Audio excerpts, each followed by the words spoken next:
Hello, everyone. TCG back again. Here we have what I consider one of my luckiest purchases in recent times. Journey Together MSRP from Best Buy and First Partner for MSRP from Target. It definitely was a tougher situation to get these two than those. The funny story is that I went into Target looking for the new Dr. Pepper coconut cream because they just re-released it, and that's a flavor I wanted to try. And I noticed that they had the whole zip, I, the little like barricade signpost things. I don't know what they're called, but like when you go to concerts and they have all of the what you call it, the blockade things. I am trying to look for something to like open this with because I do want to at least salvage this. I wish I had a knife, as you will come to realize as you continue to watch my content is that I'm gonna open these things in unorthodox ways, one way or another, and you're just gonna suffer through it in some extent. Because I don't know. I feel like part of the charm in opening all of these is just the process. A lot of people do like the whole mess of having to deal with little jump cuts to just see like the beginning of the opening. Oh, this is cute. This is actually my first booster bundle, like ever. I've never opened one of these before. Oh, it has N and the Zoroark right there. That is sick. I've never opened a booster bundle until now. I know this is supposed to be like a deck box that... Oh, there's the little like clip right there for that. It's a little deck box that's supposed to snap there. I really don't know how this thing works, to be honest. But this is cool. Definitely keeping that like over there. As you notice, the area and where I'm filming changes a lot. These packs are hefty. Oh my goodness. I think it's been a while since I've actually held like a pack of Pokemon like this. Oh my goodness. Like, this feels so hefty. Where like I've never really felt them that heavy before. But here we are, first pack of Journey Together. So we have Hop and Zacian, Lily and Clefairy, Iono and the Bellibolt. Fun fact, I have not played the game where she comes out in, and like learning this thing's name for the first time was because I pulled like the EX, like a regular EX version of this, and the Bellibolt was there. So I was confused and I was like, what is this thing? Like, that's one thing of being out of Pokemon for so long, is that the last set I collected was Dream League, and Dream League was a set that was like so beautiful. Japanese Pokemon cards have like the border, a white border instead of like a gray border, which is pretty neat. I don't know if these have any tricks for when it comes... Hey, that's my goat. For when it comes to like the pulls. Ooh, look at that. Dunsparce EX. This card always loves appearing for me in some shape, way, or form. I'm gonna put like bulk off screen. But it's nice, very first hit. I do like the colors on this. I'm not a big fan of Dunsparce. Oh, the Dunsparce. Oh. I'm still not really a big fan of Dunsparce. I know the little, love that people have for the fella. But here we are, opening up the next one. Oh my goodness. Open sesame. Thing is, like, you get rid of the trading card, and then you put that in front, or supposed to be something. That's probably, yeah, it's the energy. It's a basic fire energy. So Swinub, Dilmies, Black Belt Strength, Shelmet, Octillery, Hops, Cramorant, Lily's Pearl, Volcarona. Oh, that's a holo. It's neat. And Zora and Tyranitar. This art for Tyranitar is honestly pretty gnarly. Holy moly. Who's the artist for this one? Akira Igawa. This is a really nice art. I do like that a lot. I'm gonna have to set that aside like right there. Anyway, I already like derailed myself from what I was like earlier talking about. Yeah, I was like Dream League. So that was Sun and Moon era. That was probably the last game I actually like played the most of compared to newer gen as a whole. Mainly because I don't know. There's a lot of Pokemon like nowadays in terms of gameplay that I'm just not really a big fan of. And Corvisquire's nice. Volco I was about to say Volcarona EX. Volcanion EX. Definitely I remember when this Pokemon was first announced and first came out. When it was like first data mined actually. When it was like revealed in the Sun and Moon era. This was definitely one of the designs of all time, really. I'm going to open Hop next, and then I'm leaving these two. Oh my goodness.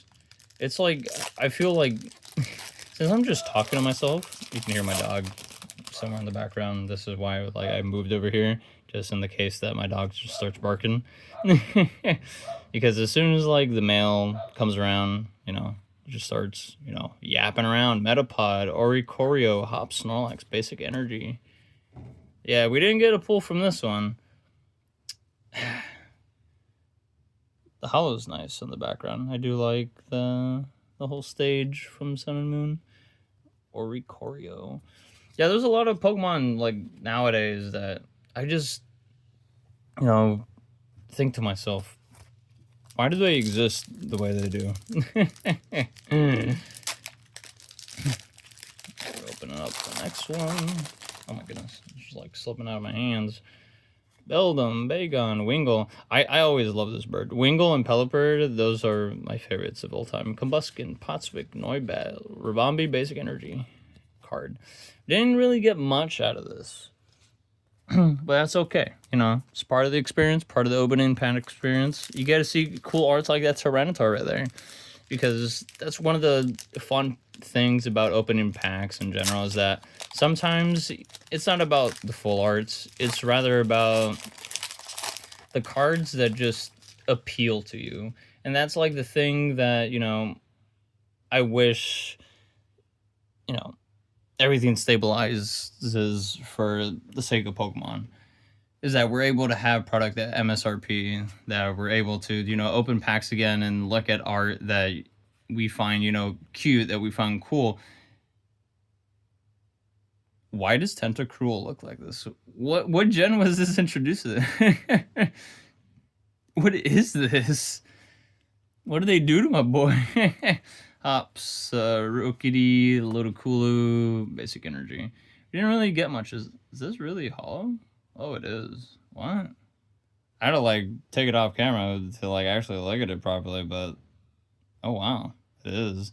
This is like one of the most subtle hollow effects I've ever really seen. That's kind of nifty, actually.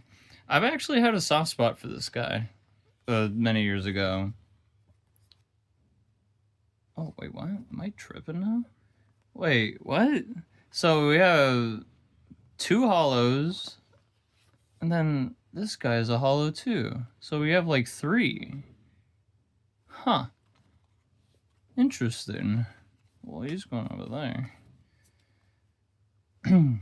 But yeah, that really does it for Journey Together. So I'm ending the video here. No, I'm kidding. So here we have the first partner thing. And one of the reasons that I really wanted this, even though I didn't really like express it, because mostly I feel like I'm pretty late when it comes to like new releases as a whole. And I got lucky with this one just because I was looking at a photo, the whole Dr. Pepper stuff. How do I open this without damaging it all that much? Because I really do want the packaging. Oh my goodness. How do they package this? But as I was saying, oh wait, Okay, never mind. Don't wait. I'll just open it from the side. That's like, I hope the least damage I can do to the box. But yeah, I was looking for the Dr. Pepper coconut cream in my Target, and then I found out like they have the whole card section blocked off. I usually go in to like see if they have Yu-Gi-Oh, and surprisingly they did not have it this time. Like I had to wait till all the Pokemon guys like left. Here's the sticker sheet for this. This is cute. Would I use these? Probably not, because I honestly don't know where to put them. Oh, even the energy stickers. That's nice. We'll leave that mess off screen. But here, I waited in a queue because Target at least thankfully does put queues, but I feel that the stock does not. The two items per person per product, I feel like it's not enough to really stop scalping as a whole. There is barking out there. I'm barking, honking out there. I just feel like it's not enough to really stop scalpers. I would much prefer it in some sense to like be like one per product, because I think number 85 out of the bunch, and the people who were like much higher like stock already ran out around the 40th person, because you know they just bought out everything. Especially coming with their families a whole lot. I don't know what to open first. Mega Evolution, Phantasmal Flame. I'll open this last and then these. But yeah, I got lucky getting the first partner despite like the number of the placement, because by the end of it there was like nothing left. Ultra Ball, this is playable. Jinx, Onyx, XQ, Gumshoes, Tinkaton, Shiftry, Root, Griffo, Mega Absol EX, Griffi. What is this thing? There's like so many things that I've missed out. Risky Ruins. This has like the old texture, I just realized. But yeah, Mega Absol EX is what we have obtained. Look at that, champ. I do like the colorings for this one. That's like the one thing I do like about the Mega Evolution set is what they've done for the texture and coloring for these ones. There's a Mega Mawile EX that exists, you know, like just very basic card, and I do really like that. Actually, I'll just put this in a top loader. Not everything I'm gonna put in a top loader, mostly because one is like that's all I have off screen, as you can see from the corner, and two is just like my favorite things that are usually gonna get top loaded if they're rarer than the hollows that you see right there with the Ludicolo and Tyranitar. Here we are with Phantasmal Flames, Lotad, Bolton, Baneri, Bramblin. That's literally a Tumbleweed. Blowtorch, Wigglytuff, Eternatus. This is the legendary at the end of Sword and Shield. They just like spoil it. Absol, Wondrous Patch, Moltres, nothing. This Moltres art is kind of nice though. And the artist there. Will it lock in? Well, sorta. But it is Kazumasa Yasukuni. We didn't really get much from that one. I do like this Moltres art though, so we'll put it right there. Then we'll pull Bulk off screen. I'm leaving the Ultra Ball over there because I know it's playable. And now we got into this. So the gen that I grew up on personally was Gen 4. And my starter was Turtwig. I chose Turtwig because as much as I did like enjoy Empoleon as like the very final evolution, Chimchar I didn't really like, Fire Monkey, so it was like between Land Turtle, the World Turtle from Discworld, or like Bladed Penguin. So I ended up going with Turtwig, and Turtwig was my very first starter. And I remember it fondly because it was my 6th birthday, and my dad got me a Nintendo DS and Pokemon Pearl. Oh, Rowlet. This is nice. Litten, Poplio. Oh, wow. Okay, so you just get all guaranteed. It's not like a random selection. Damn, I really wish I didn't get Gen 7, though. And then they give you the little code card with the starters. Yeah, that's pretty nice. Now we're gonna sleeve and top load these. Oh my god, they're like slipping around. Someone's gonna like stumble across like my videos one day, and then they're gonna be like, bro, you're giving me so much anxiety. I'm sorry. The facilities in which I operate in and handle things is unlike anyone else. But these are pretty. As much as I don't like the Gen 7 starters, like they are charming nonetheless. What is the order that they're in? Oh, they have the little Rotom freaking thing, Ultra Beast Ball, the Tauros, the flutes, the Sun and Moon flute, and then they have the Mega Charm right there. I'm gonna like bring it up to the camera so you can see it better. That's nice. And then they have the Z crystals for the Z moves there. That's so cute. I actually love the attention to detail for these. As much as I don't like these specific set of starters, these are by far one of the best arts they've made in terms of like anniversary. And obviously we're gonna have to put these in top loaders because these are the best. It's also crazy that like I did see like the eBay prices. A full set of 9 already is around $230. And I'm hoping that, you know, the Pokemon Company mass produces these, so it tanks, you know, not only value for like these cards, but to make it more accessible for them. I'm gonna put the starters over here. I'm gonna open this on the opposite side because I opened the other one on the other part. But yeah, I just hope that the Pokemon Company, you know, makes them much more accessible and tanks the prices because scalpers need to stop. Sticker sheet once again. This time I'm gonna open Phantasmal Flame, Mega Evolution, and then the first starter. So starters will go over there. Phantasmal Flame, you are up with a Heracross art. Heracross is, despite being one of the OG ones of a bug, I hate him.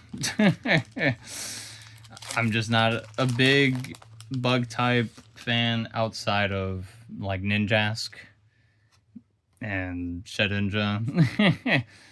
The Galissopod is definitely... Ooh, Paldean Whooper. This art is honestly really chill. This is like one of the like most realistic arts they've made. Also, this Lombre art, I love it. Let me put that in the middle pile. But this Paldean Whooper, damn, this is nice. This is like one of the things that makes me appreciate a lot of the full arts is the amount of quality on the print itself. From not just the holo, but the presentation of the art. Oh my god, it's a Flygon. It's not a bug. It is a bug. It evolves from an insect, really. But that's... Man. It's been ages since I really even pay attention to Flygon. I had a Flygon EX, now that I remember. I sold that one, though. Interesting thing that just came to my mind when I was thinking of Flygon. Flygon is one of those Pokemon that was like a fan favorite, similar to a starter, in the sense that people enjoy it purely because of how hard it hit. It's like the Salamence for the bugs. Oh my goodness, this ripped horribly. Holy moly, can I pull that out, please? Thank you. Pharaoh, Lidio, Tinkatink, Graveyard, Magnezone, Wally, Pyroar, Kirlia. This Kirlia art, though. Look at that. Who's the artist? Satoma. This one's nice. Even though there's no holo on like the art itself, the rest of the card is complemented by that nasty stack. Mega... I was just talking about this earlier. That's so funny. Yeah, look at that. This is definitely one of my favorites, and I wish a lot more people would appreciate it because of that. Because, a lot of people just come into the hobby and are like, oh, snap, Charizard this, Charizard that. It's just not, like, the same. I do like this card. I do like this card a lot because of the colors. These are colors I would, like, definitely use in a video game I play, like For Honor or Destiny, if the game was, in a better state. But yeah, this Mega Wow, whatever, English, Mawow's nice. And now that leaves us here. I am really praying that I get Gen 4. If I don't, I'm going to be really sad. After this, I am going to a card show. So by the time that you see this uploaded, I'm going to probably have Gen 4. I'm going to trade someone at the show for Gen 4. Assuming, they have it. Because I am not going to settle with a Gen 7. Yeah! I got Gen 1 at least. Damn, look at them. Look at my fellas. Oh my goodness. The amount of detail that they have. I'm going to start off with Bulbasaur. Look at that. Yeah, the Pokedex, the badges, Pewter City, I believe. Am I getting it wrong? Starter City with the lab right here for Little Root. This is so pretty. It, like, brings me nostalgia. Like, I went back to playing these on the 3DS when Pokemon Yellow was released on the Virtual Console. Oh, yo, they have the ghost for Lavender Town there. So cute. And then Elite Four area. The Snorlax blocking the bridge. Heart badge. These are just so pretty. I absolutely love these. It's like the amount of nostalgia that can be felt from these and the amount of love that can be put into this art is like precious. The bicycle route, the cruise ship that you take, the mall area, city, I forget its name, and then aisles and stuff like that. This is, the colors of these are astounding. They're amazing. Now we're gonna have to sleeve these. I was hoping for Gen 4. We still got Gen 1. We didn't get duplicates, though. That's the most important part, that we did not get duplicates of the starters. Because if I had 2 sets of Gen 7, they are both getting relocated immediately. I know there are people who want to collect them all for, like, the full set. Partially of me. Part of me wants to do that. But another part of me does not want to, just because I do not have a much emotional attachment to Gen 7 as a whole. Mainly because Sun and Moon, I feel like it was a branch into getting into more story. Because when it first came out for Sun and Moon, a lot of people complained about the length of the cutscenes.